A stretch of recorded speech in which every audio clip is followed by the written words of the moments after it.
안녕하세요. LA의 정규수입니다. 구독과 좋아요 알람 설정은 영상작에 큰 힘이 됩니다. 자, 오늘 살펴볼 주들은요. 뉴 모델 Y 인기가 대폭발이다라는 주제 다뤄봅니다. 자, 그리고 중국도 인정한 테슬라의 FSD에 대해 주제 다뤄보고요. 자, 그리고 바이든이 끝까지 머스크를 괴롭히고 있습니다. 그 내용 살펴봅니다. 자, 그 외 테슬라 소식과 미국의 매크로 상황 두루두루 살펴보도록 합니다. 자, 우리 먼저요, 이 전체적인 미국 주식시장 흐름부터 살펴보고 가겠습니다. 맵을 다 같이 보시게 되면요. 자, 오늘 미국 시장을 한마디로 정리하자면요. M7 주식만 떨어졌다. 이렇게 정리해 볼 수 있겠습니다. 자, 어제에 이어서 오늘도 매그니피 7 주식들이 조금 약세를 보이고 있습니다. 왼쪽 위에 코너에 7개의 주식들이 전부 다 적색 경보가 떨어진 상황이죠. 자, 마서부터 보겠습니다. 0.36%. 마서는 늘 이렇습니다. 적게 빠지고 적게 오르고. 그리고 애플 보세요. 0.48%. 다이내믹은 애플이 더 있다라고 말씀드렸습니다. 엔비디아도 1.10% 계속 좀 빠지고 있습니다. 엔비디아는 어저께 다뤄드렸죠. 왜 빠지는지. 일단 바이든이 중국에 대한 좀 더 디테일한 그러한 규제가 나왔습니다. 그러다 보니까 중국이랄지 이런 어떤 미국의 적대 국가에 해당되는 나라들은요. 이제 이 제대로 어떤 수출하기가 힘들죠. 어떤 많은 어떤 그 GPU 칩을 수출하기는 어렵다. 그러니까 수량이 줄 수밖에 없는 거잖아요. 자, 그런 면에서 이제 엔비디아가 데미지를 입었고요. 그러나 이것도 일시적으로 또 갈 수밖에 없을 거라고 보고 있습니다.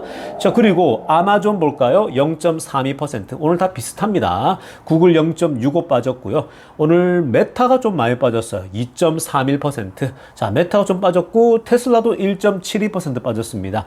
자, 사실 지금 이 M7 어저께 이제 테슬라가 2% 이상 올랐잖아요. 다 빠지는데도. 그러니까 오늘 그것에 대한 조금 조정인데 오늘 테슬라 같은 경우도 사실은 그 장중에 또 급상승하면서 굉장히 흐름 좋았거든요. 근데 이 모든 주식들이요. 장 후반에 막 다 흘러내렸습니다. 왜 그러냐면 인플레이션 지표가 발표되면서 전반적으로 또 조금 약세의 흐름이 나타났다라고 보시면 되겠습니다. 지금 보시면요. 작은 주식들은 뭔가 되살아나고 있죠.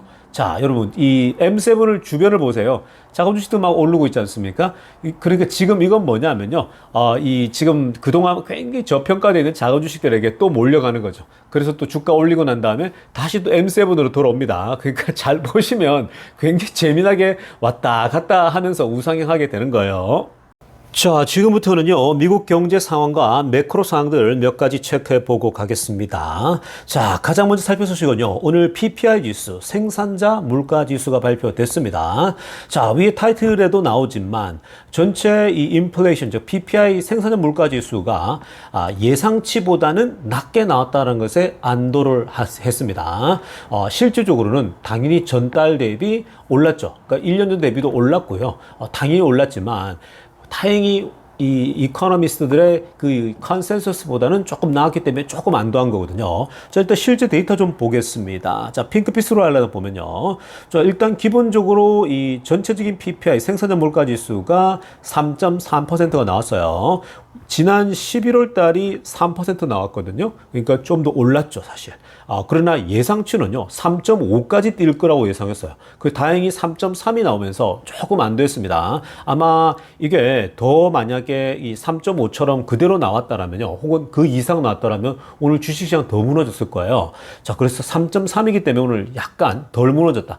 특히 이제 그 빅테크도 중심으로 봤을 때에 조금 정도밖에 빠지지 않았잖아요. 자, 그리고 콜도 보세요. 초록색으로 하나 보게 되면, 이 콜 그 PPI도 보면은 3.5%가 나왔거든요. 근데 지난달이 3.4였어요. 그거보다 조금 더 올라갔죠. 자, 그러나 예상치들이 얼마였냐면 3.8을 예상했거든요. 굉장하죠. 3.8이면 거의 4%대로 복귀한다는 생각이었잖아요. 그러니까, 야, 이거는 인플레이션이 다시 거꾸로 치솟는 거 아니야? 라고 했는데, 다행히, 예상했던 것보다는 굉장히 견조하게 나왔습니다. 자, 지금 이러다 보니까 오늘 시장이 크게 무너지진 않았지만, 어찌됐건 이제 흘러내렸죠. 이게 지금 여러분 무엇을 의미하냐면요. 지난달에도 보면은 CPI 지수나 이런 데이터들을 보게 되면 전부 다 올라가는 게 나오지 않았습니까? 1월 달에 나온 것도 마찬가지고요. 자, 그래서 지금 이런 그 기본적으로 나오는 데이터들이 생각보다 조금 올라간다. 그래서 이렇게 뒤이어서 나오는 것도요. 당분간은 조금 상승하는 흐름이 나올 것이다라고 다들 예측을 한 겁니다. 자, 그런데 예측이 월가의 컨센서스는 되게 높았는데 그거보다 낮게 나왔다는 것에 이제 안도를 한 거죠. 이제 이런 흐름이 당분간 이어질 수 있고, 그리고 이건 또 뭘 말하냐면요. 지금 거꾸로 역행하면서 오르고 있잖아요. 그 연준이 금리를 내릴 수가 없는 거예요. 왜냐하면 높은 금리를 유지하고 있었는데도 물가가 더 안 내려가요. 이쯤에서 내려가줘야 되는데, 그러니까 일단 더 홀드하면서 조금 더 눌러야 된다 생각하는 겁니다. 그래서 특히 이제 고속 성장주들은 영향을 받는 거예요. 크게 성장하는 주식들을요. 왜냐하면 이 결국 인플레이션이 이렇게 올라온다. 결국 뭐에 영향을 줍니까? 10년물 채권 금리에 영향을 주게 됩니다. 그게 올라가게 되면 부동산도 모기지 금리도 올라가고 전반적으로 돈을 빌리는 값이 올라가는 거예요. 그러니까 지금 현재 그런 상황이라고 보시면 되고요. 근데 이게 너무 오래 갈 거라 생각하지 마시고요. 이번 달 또 다음 달 좀 지나다 보면 서서히 또 내려가는 모습 나타날 수 있으니까 너무 이런 것에 공포에 don't panic 할 필요가 없습니다. 자, 다음으로 살필 소식은요. 이제 취임식을 곧 앞두고 있는 트럼프가 이제 벌써부터 행정명령을 준비하고 있다는 소식이 알려지고 있습니다. 자, 아주 속전속결 빠르게 진행될 것 같은데요. 자, 위에 초록색으로 한번 보세요. President-elect 트럼프가요. Now preparing executive orders aimed at boosting the oil industry라고 합니다. 자, 그러니까 오일 산업을 완전히 그 부스팅하기 위해서요. 행정명령을 긴급으로 준비하고 있다는 건데, 자, 여러분, 이게 무엇을 말하냐면요. 이 트럼프가 이미 1기를 해봤잖아요. 대통령을 해봤는데 그때는 본인도 초년병이에요. 본인도 사실은 그때 처음 대통령을 맡아 보니까 뭐 그 당시에 이 여러 가지 어떤 이런 그 일 처리하는 데 있어서 아무래도 모든 게 낯설지 않습니까? 더군다나 그 당시 이 전체 그 의회가 공화당이 쥐고 있지 않았거든요. 자, 그러다 보니까 뭔가 행동하는 데서 어려움이 있었는데, 자, 이제는 그런 것들 다 아니까 트럼프가 벌써부터 이미 그 대통령이 이제 취임식도 안 했는데 준비를 다 하고 있는 거죠. 취임하자마자 이거 executive order 있죠. 이 행정명령을 내려가지고 긴급 추진할 것들을 먼저 추진해버리는 겁니다. 그게 뭐냐? 바로 boosting oil industry죠. 오일 산업을 부활시키겠다는 겁니다. 그래서 빨리 뽑아내고 많이 생산해서 기름값부터 잡겠다라는 거예요. 자, 이거 굉장히 좋죠. 사실 기름값이 최근에 갑자기 뛰지 않았습니까? 바이든이 이제 규제를 하고 러시아에도 규제를 하다 보니까 뛰게 됐는데, 차라리 지금 미국의 오일 산업을 부활시키자라는 거죠. 자, 근데 바이든은 부활은 안 시키면서 막으면서 외부에는 규제를 하니까 어려워지잖아요. 그죠? 기름값이 오르게 되는 거죠. 자, 트럼프는 들어가자마자 그걸 완전히 이제 오일 산업 부활시키겠다라고 얘기를 하는 거고요. 그 다음에 노란색으로 하려면 보세요.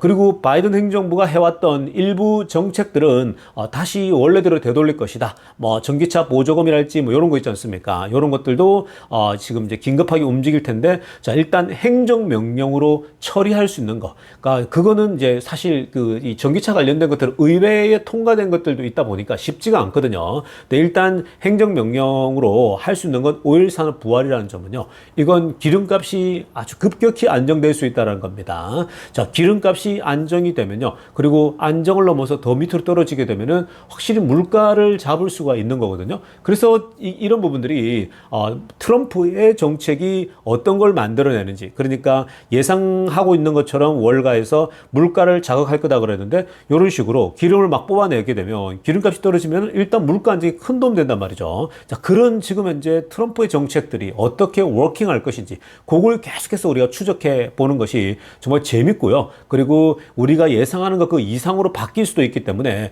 그런 기대감들이 존재한다고 보면 되겠습니다. 자, 이어서 살펴볼 소식은요, 미국 기업 소식 좀 들여다보려고 합니다. 마이크로소프트 소식인데요. 자, 여러분, 마이크로소프트, 천하의 마이크로소프트죠. 마이크로소프트는 지금 여러분 이 미국의 탑 10에 들어가고 탑 5에 항상 들어가고, 애플도 여러 번 시가총액 측면에서 꺾은 적이 있을 정도죠. 지금은 지금 넘버 1, 넘버 2, 넘버 3에 들어가고 있지 않습니까?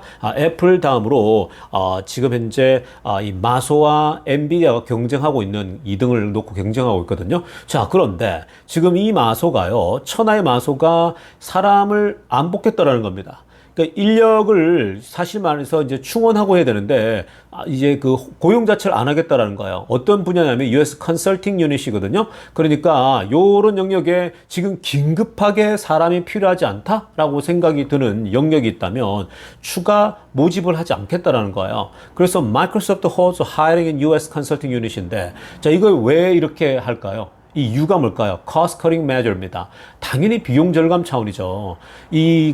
사실 미국 기업들이 어려운 고금리 상황을 버티고 지탱하려면요, 결국은 비용 절감밖에 없거든요.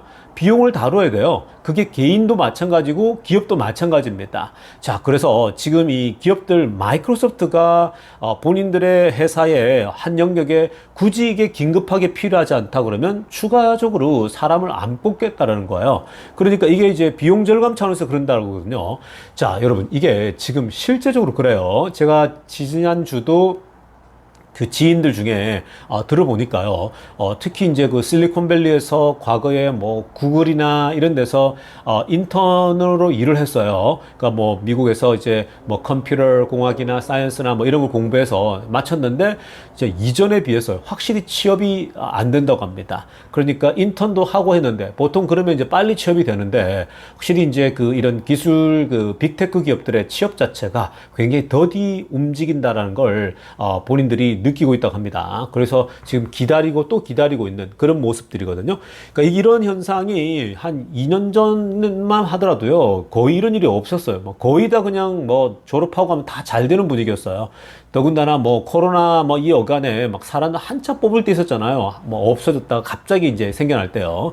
자, 근데 지금은요, 굉장히 어려움 속에 있다는 겁니다. 그러니까 이게 뭐예요? 그러니까 이게 지금 미국이 고용이 좋다 하더라도 확실히 이제 이전에 비해서는 잉여 인력들을 더 뽑거나 이런 추가 인력들을 더 뽑는 데 있어서 굉장히 인색해요. 기존에 있는 인력 가지고 돌아가는 거죠. 더군다나 지금 어떤 게 있습니까? AI가 이제 작동하다 보니까요, 인공지능의 역할이 커지고 있습니다. 그 인공지능이 결국은 인건비 줄이는 거고 비용 절감되는 거잖아요. 그 생산성은 극대화시키고요. 자, 그러다 보니까 취업률이 점점 좁아지고 있다라는 겁니다. 자, 그래서 이런 현상이 지금 한국은 실업률이 3년 만인가 역대급으로 나왔다 그러더라고요. 그러니까 다른 나라들은 말할 수가 없겠죠. 이런 최고의 기업도 이렇게 사람을 안 뽑는다 그러는데 여러분, 다른 나라 다른 기업들은 오죽하겠습니까? 그러니까 마소가 사람을 추가적으로 안 뽑는다? 여러분, 이건 끝난 거죠. 더 이상 얘기할 게 없는 거 아닙니까? 이 고금리가요, 부담이 없는 게 아니에요. 기업들이 다 부담이 있어요. 모든 사람이 다 부담이 있습니다. 그럼에도 불구하고 아직도 이제는 내리기가 힘들어지고 있어요. 이제는 올해는요, 정말 적게 올릴 수밖에 없습니다. 특히 상반기 내에는요. 왜냐하면 인플레이션, PPI 보시지 않았습니까? PPI가 거꾸로 오르는 모습 보였죠. 그러니까 이게 지금 당분간 나타나니까 일단 이 금리는 홀드하고 금리는 계속 그냥 이렇게 가고 추가적인 인하는 없어질 겁니다. 이걸 놔두면요, 그럼 점점 더 결국은 힘을 잃고 내려갈 수 있는 거거든요. 그래서 그런 현상이 계속 나타나고 있다라고 보시면 되겠습니다. 자, 다음으로 살필 소식은요, 게리 갠슬러 얘기입니다. 여러분, 게리 갠슬러가 누굽니까? SEC 의장이죠. 뭐 한국의 금융감독원장 정도 되는 수준인데 미국의 주식시장 뭐 전체를 이렇게 관리 감독하지 않습니까?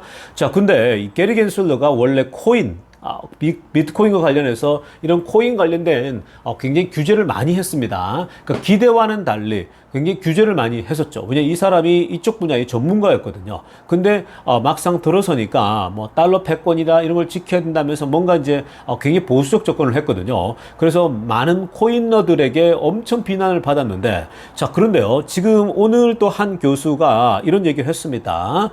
그동안 a lot of Gary Gensler efforts입니다. 그러니까 이 게리 갠슬러가 그동안 만들어놨던 수많은 업적들, 일들이 결국 향후 한 2년 내에 다 원래대로 돌아갈 거고 다 사라질 것이다라고 보고 있습니다. 자, 이 중에 지금 이 얘기하는 강조점은 뭐냐면 결국 코인과 관련된 거예요. 자, 다음 정부가 싹 갈아엎을 거라는 거죠. 다음 정부는요, 비트코인이랄지 코인에 대해서 굉장히 오픈되어 있습니다.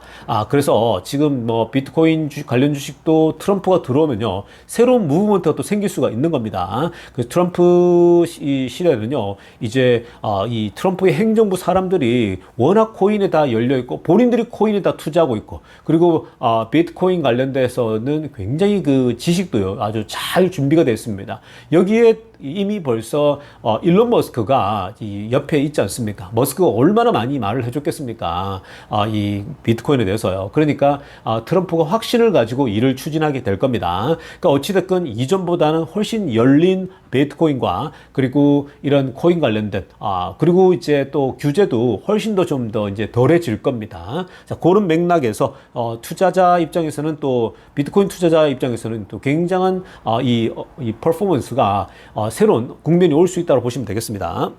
자, 지금부터는요, 테슬라 소식 집중적으로 들여다보겠습니다. 자, 가장 먼저 살펴 소식은요, 자, 오늘 중국의 테슬라 판매 데이터가 나왔습니다. 자, 얼마나 나왔냐면요, 7.8. 자, 그러니까 7,800대 등록이 나왔습니다. 이거가 이제 1월 6일자, 이 기준으로 1월 12일까지거든요. 그래서 일주일간 데이터인데, 자, 보통 우리가 그러니까 이 15,000 혹은 16,000대 이상 나오면 괜찮게 잘 나왔다라고 보거든요.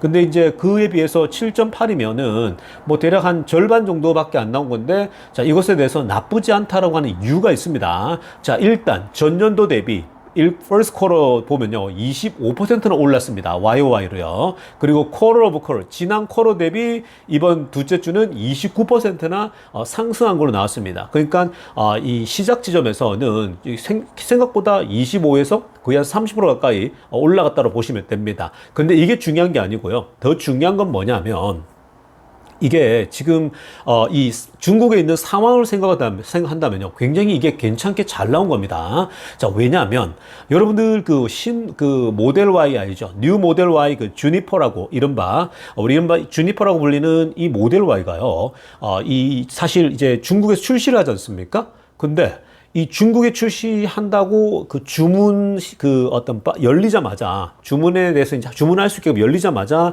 24시간 만에요, 무려 5만 대의 주문이 들어왔다고 합니다. 그러니까 뭐 이 모델 Y가 중국에서 인기 대폭발인 거죠. 여러분 한번 생각해 보세요. 보통 새로운 모델이 나온다고 할 때, 그러니까 저도 옛날에 그 BMW가 나온다라고 하면, 새로운 모델이 나온다고 하면 빨리 내가 이거 꼭 해야지 이러면서 순서를 빨리 하려고 뭐 딜러에다가 얘기를 해놓거든요. 야, 내가 다음 버전 이번에 뭐 예를 들면은 우리 그 BMW X 시리즈 중에 X3하고 특히 X3가 이제 완전 새롭게 바뀌었잖아요. 정말 멋지게 나왔거든요. 자, 그런 모델들은요, 제 주위의 지인들도 사전 주문해서 들어가더라고요. 근데 그런 것처럼 사실은 새로운 모델이 딱 나온다 그러면요, 사람들의 관심이 급 올라갑니다. 새롭게 살려고 하는 사람들이요. 자, 그래서 24시간 만에 5만 대의 주문이 폭발했다고 하는 것은 무슨 말이겠어요? 인기 폭발인 거예요. 모든 그 스마트한 사람들이 다 여기에 집중하고 있는 거죠. 그 중국의 스마트한 구매를 하는 사람들은 이 정보를 미리 알고 주문하겠죠. 자, 근데 이게 무슨 말이냐면요, 이미 중국에 있는 사람들이 알만한 사람들은 아는 사람들이 이거 지금 새로운 모델 Y가 나오는데 기존 모델 Y를 사야 될까? 이런 생각을 하잖아요. 옛날 거 안 사려고 하죠. 그러니까 사실은 이걸 생각하면 주문량이 더 떨어지는 거예요. 그러니까 이번 주하고 사실 지난주하고 데이터가 낮게 나올 수 있다는 겁니다. 근데도 불구하고 1년 전 대비 25%, 그리고 쿼터 오버 쿼터, 지난 쿼터 대비도 29%나 상승한 거죠. 근데 이게 옛날 버전이거든요. 근데 옛날 버전 이미 거의 다 솔드아웃 된 상태거든요. 그러니까 사실은 이 테슬라의 모델 3를 제외하고 모델 Y 같은 경우 약하기 때문에 더 데이터가 떨어질 줄 알았거든요. 그러니까 이번 데이터를 별로 기대를 안 했었어요. 왜냐하면 이제 새로운 모델들이 있기 때문에. 근데 그럼에도 불구하고 굉장히 잘 나왔죠, 데이터가. 그래서 이 정도면 아주 이 테슬라가 스트롱 스타트다. 그러니까 그 스타트다라고 얘기하고 있지 않습니까? 아래쪽에 그래프도 한번 보세요. 자, 그래프 보시면요, 지금 보시면 이번에 7,800대인데 이거는 이제 누적은 아니에요. 지난번에 뭐 5,600대, 이번에 7,800대인데, 자, 지금 보라색이거든요. 근데 보라색이 나쁘지 않아요. 지금 한눈에 보더라도 이거 누적으로 가게 되면 괜찮겠구나 라고 딱 보이지 않습니까? 그러니까 빨간색인 3분기 때보다 지금 2번이 못하죠. 3분기보다요. 그러나 결국 지금 이 3분기 데이터보다 지난 4분기가 좋았잖아요. 근데 지난 4분기 대비 첫 번째 주, 두 번째 주는요 훨씬 더 나았다라고 보면 되겠습니다. 그래서 나쁘지 않은 데이터가 나왔고, 그러니까 무엇보다도 이 주니퍼에 대한 인기가 중국에서 막 폭발 직전이거든요. 24시간 만에 5만 되면요. 근데 기존의 것을 주문한다? 잘 모르는 사람들이겠죠. 그러니까 그런 사람들이 이 굉장히 숫자가 적을 거라 생각했는데 생각보다는 굉장히 잘 나왔다고 보면 되겠습니다. 자, 다음 데이터가 누적 데이터거든요. 자, 누적 데이터 보라색 보세요. 그 합치니까 뭐 벌써 1만 3천 대 정도 되죠. 지금 어때요? 빨간색인 3분기에 비해서 좀 떨어져 있지. 나머지에 대해서는요. 나머지 다른 세 분기 대비는 다 위에 있어요. 그러니까 잘 나온 겁니다. 그래서 이 정도면요, 사실 굉장히 흐름이 나쁘지 않다. 더 뚝 떨어져도 이해할 수 있거든요. 왜냐하면 새로운 모델 Y의 인기가 대기가 막 계속 대기 수요가 기다리고 있기 때문에 그렇거든요. 근데 그게 나중에 이제 나오는 시점이 되면 이 어떤 수요 곡선 자체가 어마어마하겠죠. 매출 곡선이 위로 확 뛰겠죠. 그래서 누적으로 보더라도 지금 2등으로 출발하고 있다. 2주차는 나쁘지 않다라고 보시면 되겠습니다. 자, 이어서 살펴볼 소식도요, 굉장한 소식입니다. 자, 중국에서 테슬라 자율주행에 대해서 어떻게 생각하고 있는가? 자, 굉장히 중요한 포인트죠. 여러분들이 최근에 뭐 중국에서의 자율주행이 뭐 어떻고 영상을 보니까 어떻고 하는데 뭐 여러분들이 직접 타보고 경험해 보지 않는 이상은요 그런 거에 대해서 정확하게 얘기하기 쉽지 않고요. 그리고 더 중요한 것은 그렇게 영상을 올려놓은 것들이 뭐 완전 정말 자율주행인지 어떤 방식으로 했는지 이런 거에 대해 디테일한 게 없기 때문에, 그리고 뭐 데모용인지 대량 생산이 가능한지 이런 부분이 다 지금 제대로 정보가 우리가 취득할 수가 없기 때문에 그것에 대해서 판단을 하기가 쉽지 않아요. 근데 대략 미루어 짐작할 수 있거든요. 어느 정도는요. 근데 지금 중요한 포인트는 뭐냐면은 중국의 최고의 기술진에 있는 회사들의 CEO들이 하는 얘기를 들어야 돼요. 그래서 최근에도 중국에서 BYD 또 뭐 이런 관련된 쪽의 사람들이 다 그런 얘기를 직접 인정하지 않습니까? 자, 오늘은요 화웨이의 전 자율주행 담당자, 이 화웨이 아시죠? 지금 화웨이가 뭐 미국을 타도하겠다 뭐 이런 얘기 항상 하지 않습니까? 미국에 크게 한 방 맞고요, 핸드폰 관련돼서. 근데 화웨이의 그 자율주행 이그제큐티브입니다. 그러니까 최고 위에 있는 그런 사람이죠. 그러니까 수칭이라는 사람인데 아래쪽에 사진에서 어느 곳에 와서 이제 프레젠테이션을 한 것 같아요. 자, 그래서 중국어로 이제 중국 사람들에게 설명을 했습니다. 그래서 거기서 이제 자율주행, 테슬라의 FS에 대해서 질문을 받았고 그것에서 얘기를 했습니다. 자, 그러면서 초록색으로 하얀 거 보세요. 자, 이 화웨이 자율주행의 이전에 대장이라면 사실 뭐 이 정도면 중국에서 최고의 자율주행 전문가라고 보면 되겠죠. 자, 이 사람이 뭐라고 했냐? 자, 오늘 만약에 나에게 하나를 선택하라고 한다면 자기는 솔직히 말하면 당연히 FSD를 선택한다는 거죠. 테슬라 자율주행. 테슬라 자율주행이 워낙 뛰어나다는 얘기고요. 그러면서 뭐라고 합니까? I truly believe the overall quality of the American team, their spirit of innovation is genuine and admirable 합니다. 그러니까 뭐예요? 지금 이 테슬라 팀이 만들고 있는 전체적인 퀄리티, 테슬라의 자율주행이 전체적인 질적인 걸 보게 되면 이건 당연한 거지. 당연히 뛰어나다는 거고요. 그리고 그들의 혁신, 어떤 혁신의 그 정신을 보면 이거는 뭐 그냥 존경할 수밖에 없는 그런 모습이라는 거예요. 그러니까 실제로 지금 테슬라가 해내고 있는 이건요 미국에서도 다 혀를 내두르고 있는 상황이지 않습니까? 이게 지금 뭐 이 엔비디아 젠슨왕도 손가락으로 테슬라의 자율주행을 가르치잖아요. 뭐 여기만 가르칩니까? 천하의 구글도 웨이모를 운영하고 있는데 지금 이 섹션에서 이 스페이스에서 가장 앞서고 있는 리더는 테슬라다라고, 테슬라의 자율주행이라고 얘기를 했잖아요. 최근에 제가 영상으로 다뤄드렸었죠. 근데 중국은 뭐 당연한 거죠. 중국의 수칭도 마찬가지입니다. 이 사람도 중국의 최고의 대가 중에 한 사람인데 자율주행에 대해서 이거는 질적으로 전체적으로 비교가 되질 않는다, 이런 얘기를 하고 있습니다. 자, 그리고 노란색으로 하려고 보게 되면요, 자기가 직접 테스트도 다 해봤는데 뭐라고 하냐면 기본적으로 기술적인 측면에서 굉장히 많이 그 강점들이 있다는 거예요. 특별한 강점들. 이건요, many unique strengths in terms of technology라고 그러는데 이건요 쉽게 범접할 수가 없어요. 여러분, 이 미국 테슬라에서 하고 있는 이 테슬라의 자율주행이 갖고 있는 기술적인 우위, 이 기술적인 면에 들어가면요, 정말 복잡하거든요. 이거 극복하려면 시간도 시간이지만, 정말 이 부분에 극복하기 힘든 영역들이 굉장히 많아요. 자, 그래서 그런 부분을 얘기하고 있는 거고요.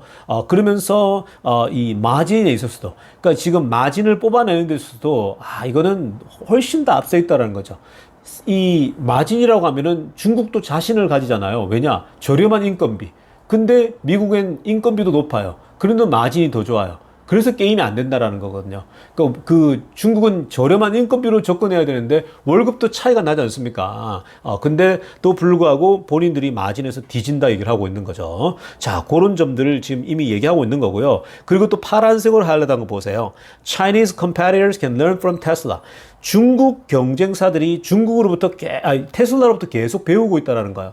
당연히 배우겠죠. 중국 경쟁사들이 테슬라로부터 계속 배우고 또 배웁니다. 근데 limited by training computer입니다. 그런데 이 트레이닝 컴퓨터 시스템이 약하고 부족해서 계속해서 제한을 받고 있다고 얘기를 하고 있는 거예요. 이거는 옛날에도 이런 얘기들이 많이 나오지 않았습니까? 그러니까 지금 슈퍼컴퓨터 있죠. 이 슈퍼컴퓨터가 있어야 되는데 대규모의 이게 없어서 굉장히 제한을 받는다라는 거예요. 그러니까 데이터를 모집해요? 그러면 그 데이터를 통해서 학습을 시켜야 되는데 학습시키려면요 어마어마한 최고의 그 슈퍼컴퓨터가 있어야 되거든요. 근데 그게 없어요.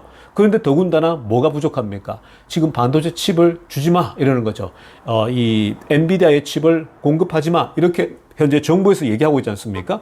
그러다 보니까 지금 중국은 이제 엎친 데 덮친 격이죠. 그래서 지금 어떻게 해야 되겠습니까? 중국 같은 경우는요, 하이브리드 어프로치를 한다고 합니다. 그러니까 본인의 화웨이 출신의 이 수칭은요, 본인이 다른 회사에서 또 자율주행을 이제 가르치고 있지 않겠습니까? 근데 본인 회사는요, 지금 하이브리드, 그러니까, 이 두 개를 이어서 하고 있는데, 소위 말해서 엔트엔트 방식, 이 자율주행 방식과 이 테슬라가 하고 있는 거죠. 이거는 슈퍼컴퓨터가 받쳐줘야 하는 거예요. 거기에다가 룰 베이스드, 그러니까 뭐 레이더 달고 라이더 달고 해서 안에 그 내장된 그 맵을 통해서 가는 거 있지 않습니까? 자, 그걸 두 개를 동시에 운영하고 있다고 합니다. 그러니까 이거는 어쩔 수 없이 이렇게 하고 있는 거예요. 그러니까 지금 여러 가지 면에서 테슬라가 이루어내버린 이러한 이미 FSD 능력은요, 사실 이게 넘사벽이에요, 여러분. 지금 현재로서는요. 그러니까 테슬라가 이 미국에서의 법이 빨리 통과되겠죠. 왜냐하면 베이징에서도 통과시켰으니까 빨리 미국도 해야 되거든요. 그러니까 빨리 진행시켜야 테슬라도 이 자율주행에 있어서 본격적으로 밖에서 시연을 하고 해야 이제 상업용으로 완전히 빠질 수가 있는 거거든요. 그래서 그런 맥락 속에서 중국 쪽에서 인정했다라는 거. 이게 굉장히 중요한 겁니다. 화웨이의 자율주행 최고 전문가가 이거 지금 테슬라가 너무 앞서 있어 이 얘기를 하고 있는 겁니다. 그러니까 여러분들이 가끔씩 뭐 유튜브나 이런 걸 보고 와서 중국 거 너무 뛰어난데요 막 이러는데 그건 비교가 안 되는 거예요. 만약에 그게 그렇게 뛰어나면요, 그 질적으로도 뛰어나면 테슬라 차가 안 팔리죠. 그러니까 그런 부분을 제가 계속 많이 다루어 드렸습니다. 자, 이어서 살펴볼 소식은요, 바이든 행정부가 끝까지 꼬장을 부리고 있습니다. 정말 어제도 다뤄드렸지만 자꾸만 더 찌질하게 자꾸 이 마무리를 하고 있습니다. 자, 여러분, 사실 이제 물러나지 않습니까? 이제 얼마 남지도 않았는데, 자, 바이든 행정부의 그 SEC 쪽에서 일론 머스크를 또 고소한다라고 얘기를 했습니다. 정말 머스크는 동네 북처럼 늘 고소를 많이 받고 있는데요. 뭐 원래 세계 최고의 부자이기도 하니까 그럴 수 있지만, 자, 어떤 내용이냐면요, 위에 보세요. 지금 이 트위터 인수할 때 그 정확하게 보고를 하지 않았다. 라면서 그 부분에서 이제 소위 말해서 고발했거든요. 자, 구체적으로 어떤 거냐면요, 이 트위터를 과거에 인수할 때에 그때 artificially low prices, 그러니까 의도적으로 낮은 가격으로 주가를 떨어뜨린 다음에 그래서 이제 이 회사를 인수한 거 아니냐 라고 얘기를 한 겁니다. 사실 그때 근데 인수할 때 굉장히 비싸게 샀거든요. 사실 더 싸게 30불 때 살 수도 있었는데 44불이면 그 당시 주가보다 더 높게 산 걸로 우리가 기억하지 않습니까? 기억이 이제 가물가물해요. 2년 전이라서. 근데 어찌됐건 SEC가요, 그냥 조용히 물러나면 되는데 어차피 수장도 다 바뀔 텐데 뭐하러 지금 또 머스크에게 태클을 거는지 보세요. artificially low prices 했다고. 머스크가 의도적으로 이 가격을 떨어뜨려가지고 매입하려고 했다면서 고소하거든요. 여러분, 이게 지금 SEC 수장도 곧 바뀌게 되고 다 바뀌게 되고 뭐 소위 트럼프가 이제 들어서게 되면 머스크가 많은 영향력을 가지게 될 텐데 왜 이거 마지막까지 이러고 있는지를 모르겠습니다. 그러니까 지금 어제도 우리가 다룬 거 보면 바이든이 머스크가 소위 후원해 달라고 했던 그 인프라스트럭처를 까는 거 있죠. 테슬라가 가장 잘하지 않습니까? 이전에는 테슬라 걸 써서 너무 좋아해 놓고 이제는 그 트럭 관련된 인프라를 깔려고 하니까 그거 너희는 안 줘. 제배 이러면서 굉장히 꼬장꼬장 부리지 않았습니까? 너무 찌질하죠, 마지막에. 그러니까 마지막에 물러날 때 아름답게 하면 되는데, 정말 대통령으로서도 그렇고 너무 찌질해요. 정말 마지막에요. 그러니까 이게, 뒤끝 장렬 이런 건데, 정말 답답합니다. 아무튼 뭐 이런 문제, 이제 또 권력을 가지게 되는 트럼프 올라와서는 뭐 새로 바뀌면 이런 문제 그냥 내려 이렇게 해서 치울 수 있는 거니까, 자, 아무튼 그런 흐름으로 갈 것 같습니다. 뭐 이런 일들이 일어나는데, 뭐 이런 것들이 주가에 뭐 조금씩 영향 주고 할 수 있겠지만 전혀 그런데 여러분들이 뭐 영향 받을 필요가 없습니다. 그래서 긴 안목으로 계속해서 테슬라는 기회 줄 때 조금씩 사모아가는 전략이 굉장히 좋아요. 자, 여러분 오늘 영상은요 여기까지 하도록 하겠습니다. 레이정교수였습니다.